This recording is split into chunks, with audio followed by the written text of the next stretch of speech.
अटेली विधानसभा गांव तुर्कियावा सलीमपुर पहुंचे उप मुख्यमंत्री दुष्यंत चौटाला। नमस्कार, आप देख रहे हैं भारत गौरव न्यूज। मैं पवन कुमार।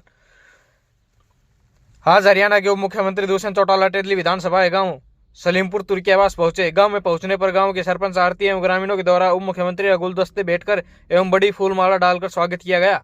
इस मौके पर गांव के सरपंच आरती के द्वारा मुख्य रूप से उप मुख्यमंत्री से गांव के गंदे पानी की निकासी की उचित व्यवस्था करवाने, गांव में लाइब्रेरी खोलना एवं गोकलपुर में जर्जर हो चुके में तब्दील करने की मांग रखने के साथ साथ गांव के लिए काठुआ टोल प्लाजा को फ्री करवाने के लिए उप मुख्यमंत्री के समक्ष मांग रखी गई तथा गांव का नाम बदलने की भी मुख्य तौर पर मांग रखी गई। इस अवसर पर ग्रामीणों को संबोधित करते हुए उप मुख्यमंत्री दुष्यंत चौटाला ने सभी मांगों को मौके पर ही स्वीकार करते हुए जल्द से जल्द पूरा करने का आश्वासन दिया। इस दौरान जननायक जनता पार्टी के अनेक कार्यकर्ता वहां पर तमाम ग्रामीणों के साथ मौजूद रहे।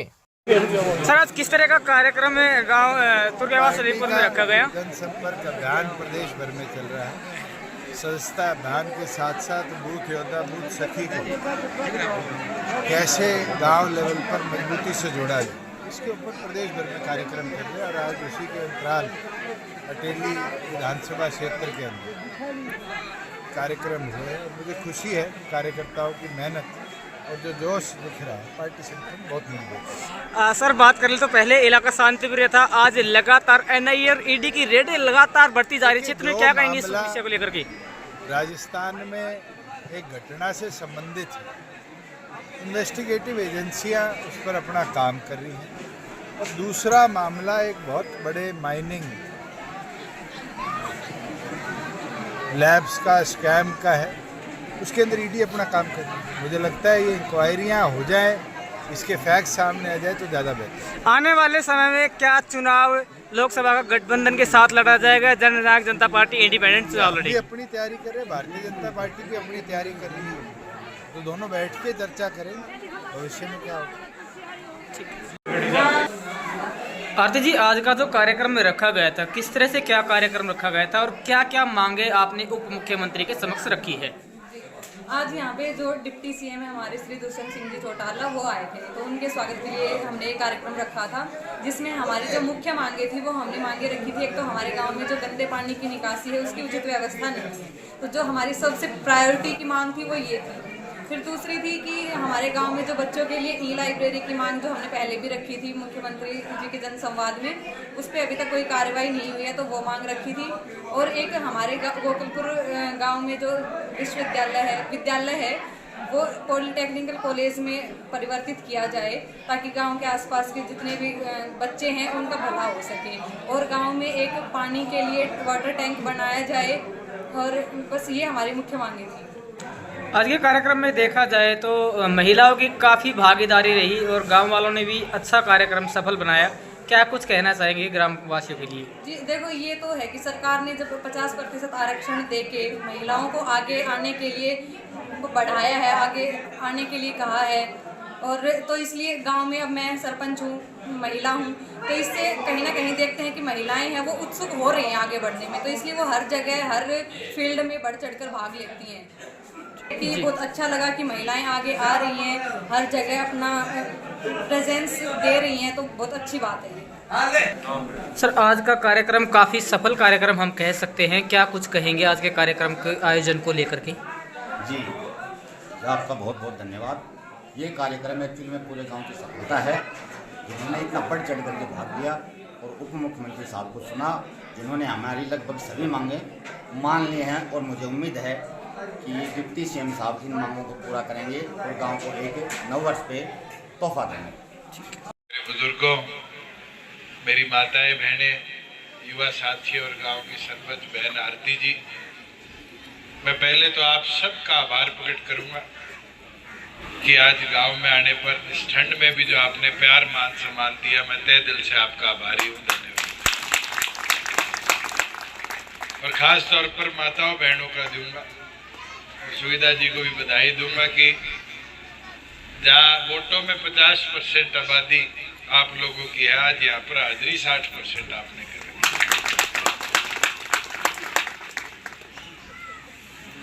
और मुझे खुशी है, एक कदम श्रीमती नैना चौटाला जी के आदेश अनुसार हमने उठाया था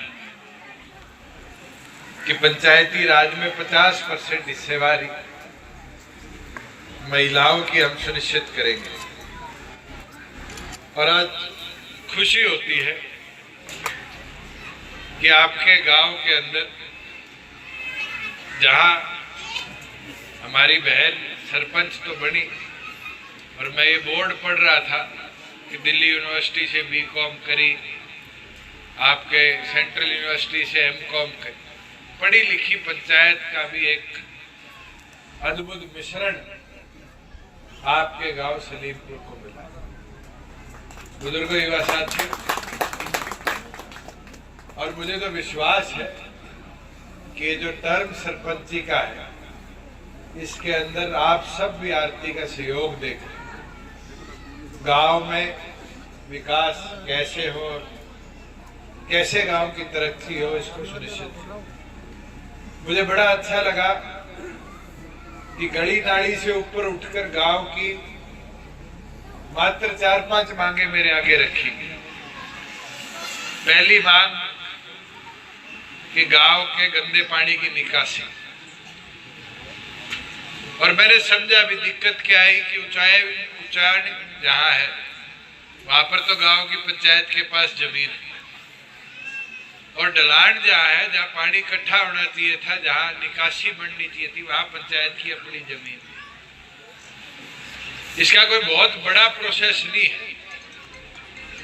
मैं आज ही एसडीएम साहब होंगे,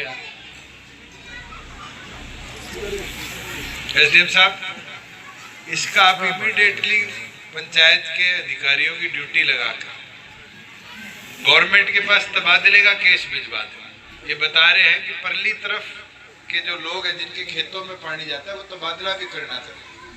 जितनी जल्दी केस भिजवा दोगे उतनी जल्दी हम कैबिनेट में भी नहीं जाने की जरूरत है, तो डिपार्टमेंट से इसका अप्रूवल आना है, साथ के साथ तबादले की आपको परमिशन दे देंगे। गंदे पानी की गांव की निकासी की व्यवस्था,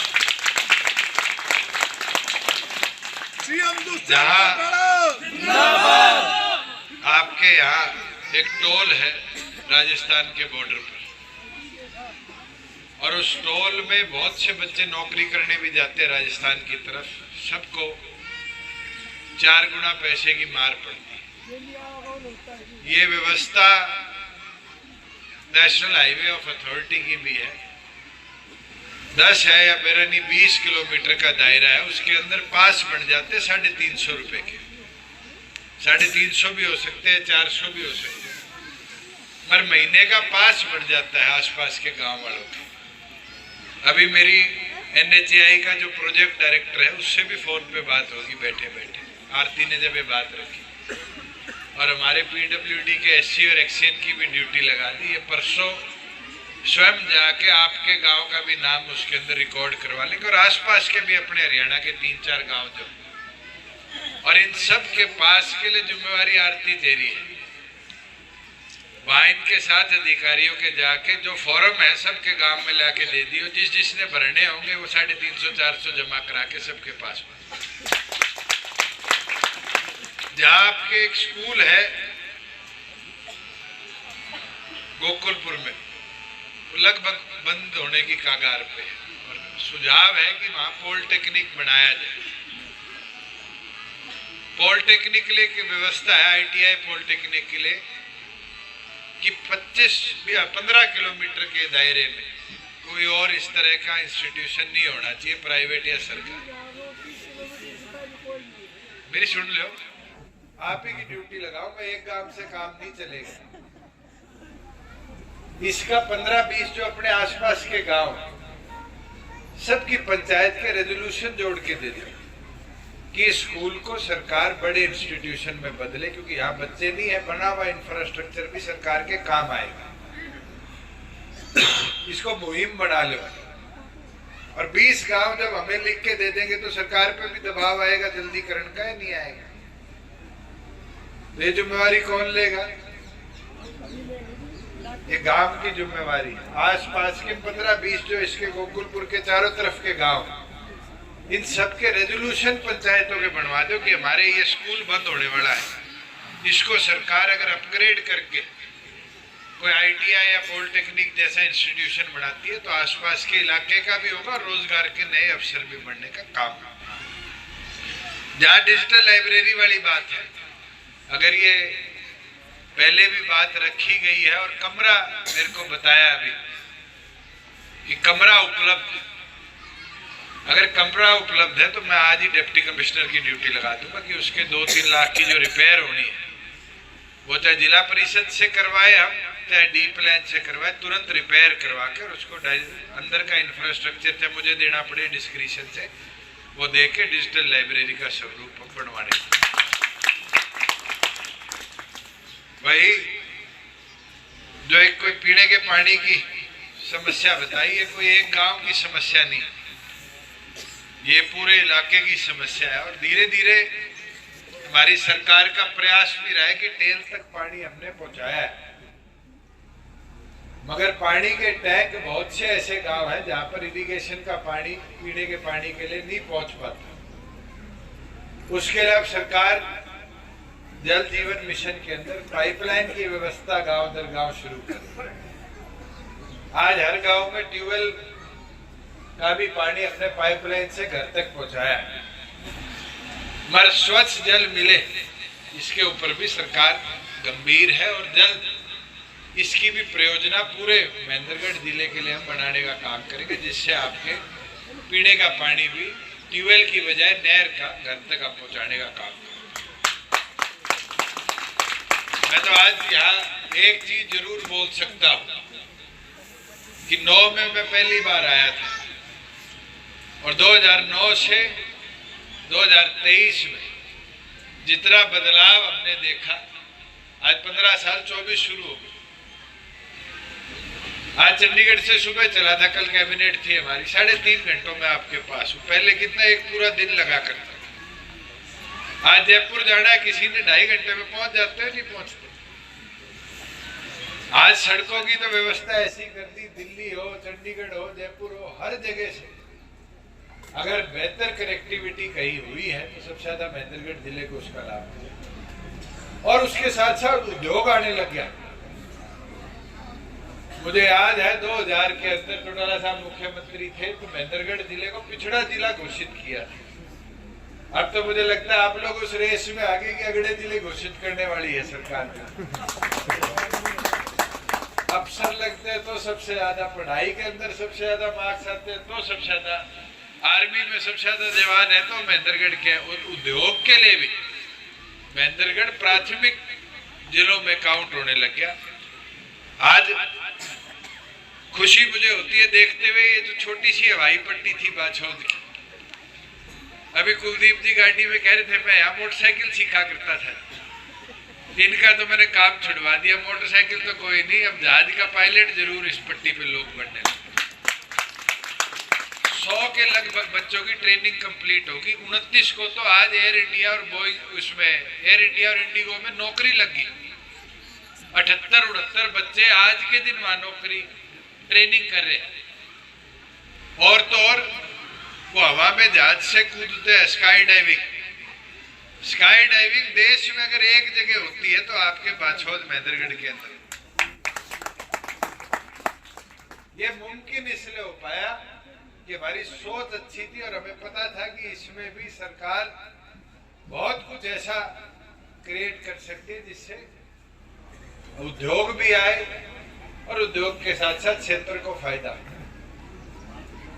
आज राशन डिपो में 33% हिस्सेदारी है। मेरे को एक आदमी पूछ रहा था, कहता जी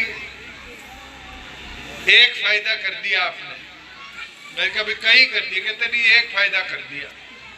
ये पेपर देने छोरों छोरियों को महेंद्रगढ़ से और यमुनानगर जाना पड़ता था, ये पेंडा छुटा दिया, 50 किलोमीटर में पेपर हो जाते। मैं कहा एक भी आज किसान से पूछो, फसल बेच के आते 2 दिन में खाते में पैसे आते हैं नहीं आते। वो जैसे यमुनानगर दूर लगता था वैसे ही आड़ती से पेमेंट निकलवाना दूर लगता था, 2-2 महीने नहीं आया करते। सच्चाई है नहीं है? अभी अभिमन्यु कह रहा था, कहता फर्ज 1 दिन नहीं लगते भाई। आज तो कंप्यूटर पे जाओ 20 रुपए जाओ, साथ की साथ फर्ज कटती है नहीं कटती। और पहले पटवारी जी को कितना ढूंढना पड़ता था? नहीं, सही बोली गई, एक महीनों भी ना मिलती। आज उसका प्रचार कोई को नहीं करे ताई। आज बुढ़ापा पेंशन बनवानी है, किसी दफ्तर में जाना पड़ता है। 60 का होते ही बूढ़ा बुढ़िया पेंशन शुरू हो जाती है। आज पीला राशन कार्ड बताओ, पहले मैं गांव में यूं बैठा होता था तो 10 औरतें आती थी मेरा पीला राशन कार्ड बना दे। आज तो हर एक व्यक्ति को पता है, अगर परिवार की आय 80 से नीचे है तो पीला राशन कार्ड गांव में साथ के साथ कट जाता है, किसी बाबू के पास जाने की जरूरत नहीं। आज इनकम सर्टिफिकेट हो, कास्ट सर्टिफिकेट हो, कोई बिल पे करना हो, 600 सुविधाएं गांव में दे दी, नहीं दे दी, बाबुओं से बचवा दिया होगा। आज ये व्यवस्था बदली है। हम लोग फसल खराबा हो जाए, पहले पटवारी जी का इंतजार करता था कि केंद्र सरकार से कोई लिखा आएगा, गिरदार भी कर दे। आज तो मोबाइल में ताकत है, क्षतिपूर्ति खोलो, फोटो खींचो, सरकार को भेज दो। और मुझे खुशी है, पहली बार क्षतिपूर्ति का उपयोग किया तो आपके जिले के अंदर 98 करोड़ रुपया पिछली सरसों के खराबे का मैं बांट पाया 1 महीने के अंदर। ये परिवर्तन। मगर बुजुर्गों, युवा साथियों, चौधरी देवीलाल जी वाली बात है, जब तक प्रचार नहीं करोगे तो हवा नहीं बनेगी, और हवा नहीं बनेगी तो राज नहीं आएगा। काम तो बहुत कर दिए, मगर उनका प्रचार करना बहुत जरूरी है। अब मैं आया हूं, अटेली भी गया, परले कोड़े में खेड़ी भी गया, अब आपके यहाँ आया हूं। आज 100 करोड़ से ऊपर की सड़कें बड़ी है आपके जिले के हल्के के अंदर। पहले कोई अटेली की तरफ देखा करता था?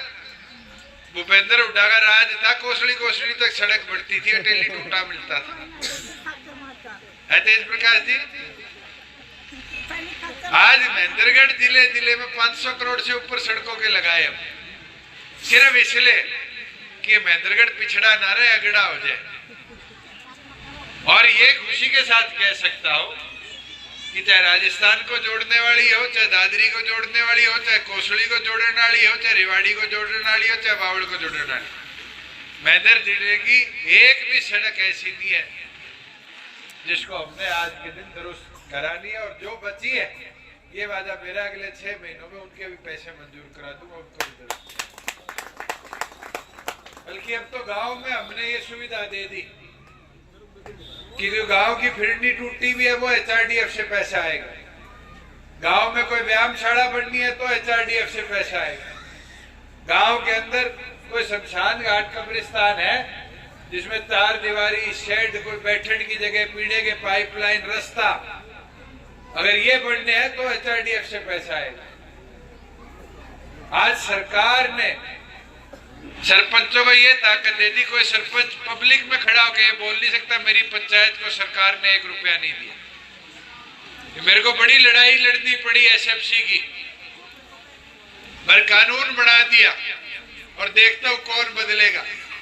आज जनसंख्या आरती बता रही थी 8,000 है गाँव की। 8,000 के हिसाब से 2,000 प्रति व्यक्ति, 1,60,00,000 रुपए तो इस साल गांव के SFC के आएंगे आपके। ये सरपंच की ताकत है 1,60,00,000 खर्चने की। पिछले साल 1250 के हिसाब से आए थे, इस साल 2,000 के हिसाब से आएंगे। और गांव के काम निर्धारित कर दिए, पंचायत क्या क्या काम करा सकती।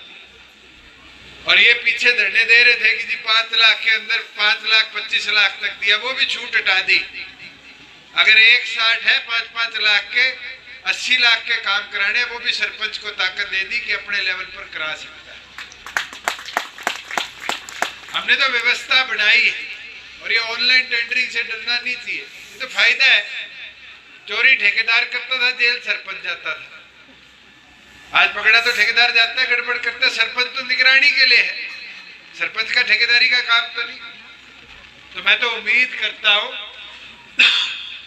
कि अब इन चीजों का गांव में प्रचार भी करो। और एक चीज मान के चलो, बूंद बूंद जोड़े घड़ा भरता है और बूंद बूंद जोड़े समंदर। संगठन को, जननायक जनता पार्टी को समंदर इतना बड़ा बनाना चाहते हो तो घर घर जाकर पार्टी का प्रचार करो।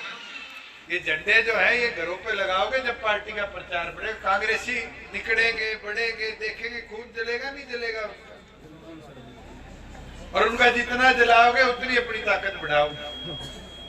आज तो हाथ वाले बिल्ले पहन लो, झंडे लगा लो, अगर ये स्टेज पे बैठे कंजूसी कर रहे हैं तो मैंने बता दियो, मैं भिजवा दूंगा सामने, क्योंकि आज पोस्टर तो घड़े लगा रखे पर सामग्री नहीं दिख रही। अब तो इनके कान पकड़ने शुरू करूंगा कि काम करे और पार्टी का प्रचार घर तक पहुंचाए, मगर ये भी अकेले नहीं कर पाएंगे जब तक गांव में बैठा बूथ का कार्यकर्ता नहीं कर पाए। एक तो आप सबसे कहूंगा, सुविधा जी की टीम में मेरी माताएं बहनें बैठी है, हर बूथ पर सखी दे दो, एक बूथ सखी मजबूत मिल जाएगी। और यहाँ तो बेदू चुप गया, खड़ा गया, ससुराल का इतनी शर्म किए है। यहाँ तो बेदू की ड्यूटी खास है, राजधानी है इसकी तो। अगर यहाँ पर भी बूथ पे सखी हमारी मजबूत नहीं बनेगी तो हम कैसे आगे बढ़ पाएंगे।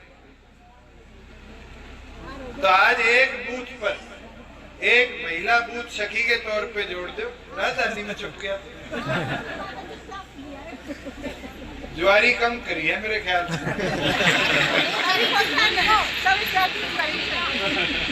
चलो, मेरी जो कहने की बात है कि बूथ सखी का काम ये है कि पार्टी का प्रचार चूल्हे पे भी जाके करके आ सके।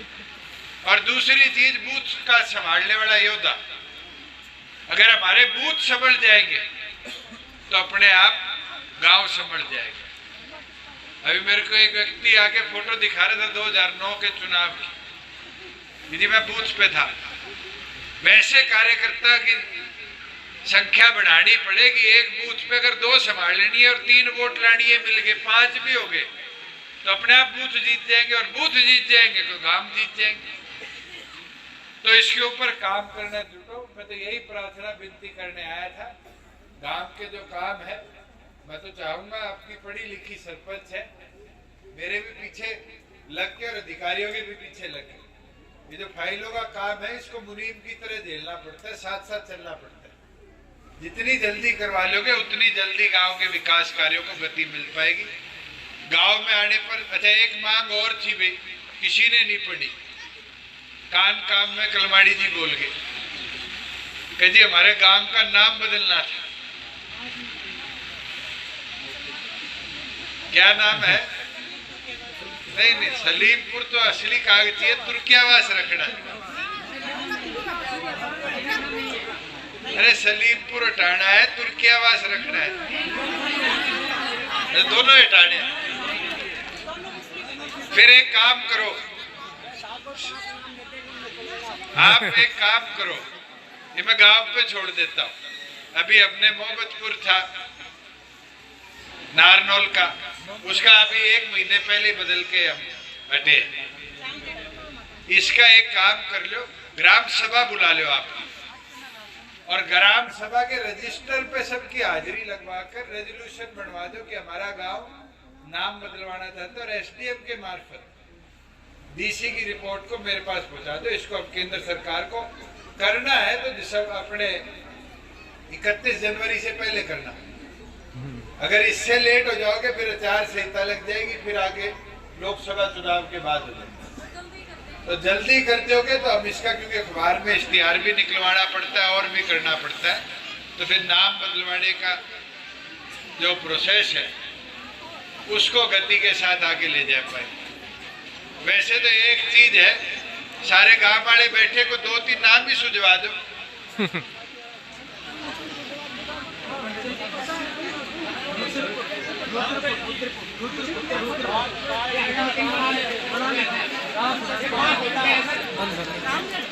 हमें 5 नाम जो आपके हैं उनको पारित करके सरकार के पास भिजवा दो। इसी के साथ सभी ग्रामवासियों का बहुत श्रीमान जी, हम समस्त ग्रामवासी ग्राम पंचायत सलीमपुर में पहुंचने पर आपका हार्दिक अभिनंदन करते हैं, स्वागत करते हैं। मान्यवर, मैं आपकी सेवा में ग्राम सलीमपुर की तरफ से कुछ एक मांगों को लेकर मांग पत्र प्रस्तुत कर रही हूँ। हमें पूर्ण विश्वास है कि आप हमारी इन मांगों को पूरा पूरा करके अपनी उदारता का परिचय देंगे। श्रीमान जी, पूरे गांव में गंदे पानी की कोई उचित व्यवस्था नहीं है, इसलिए इस गंदे पानी की निकासी की उचित व्यवस्था करवाकर कृतार्थ करें। दूसरा, गांव में एक ई लाइब्रेरी की मांग मुख्यमंत्री जी के जनसंवाद में भी रखी गई थी, लेकिन उस पर अभी तक कोई कार्रवाई नहीं हुई है, तो आप कृपया इस पर कार्रवाई करके गांव के लोगों का भला करें। पड़ोस के गांव काठवास में एक टोल टैक्स बैरियर है, वहां हमारे गांव के साधन रोज जाते हैं, लोग कंपनी में जाते हैं, तो हम चाहते हैं कि वो हमारे गांव वासियों के लिए फ्री किया जाए। गांव की परस और गोरवा में एक वाटर टैंक बनाया जाए, जिससे गांव में पानी की व्यवस्था सुव्यवस्थित रहे। राजकीय उच्च विद्यालय गोकलपुर, जो अब बंद होने की कगार में है, इस इलाके का सबसे पुराना विद्यालय है, तो हम ये चाहते हैं कि ये जो ऐतिहासिक विद्यालय है, ये एक पॉलिटेक्निकल कॉलेज में स्थानांतरित कर दिया जाए और इसको एक पॉलिटेक्निकल कॉलेज बना दिया जाए। यहाँ आसपास कोई पॉलिटेक्निकल कॉलेज नहीं है, या तो नारनौल में है या रेवाड़ी है, और ये मेन हाईवे पे है, जिसकी वजह से ट्रांसपोर्टेशन की भी कोई प्रॉब्लम नहीं होगी और आसपास के गांव के सभी बच्चों को इससे बहुत लाभ होगा। धन्यवाद। ग्राम पंचायत सलीमपुर की तरफ से मैं पुनः आपका यहाँ पर आने पर हार्दिक अभिनंदन करती हूँ, स्वागत करती हूँ।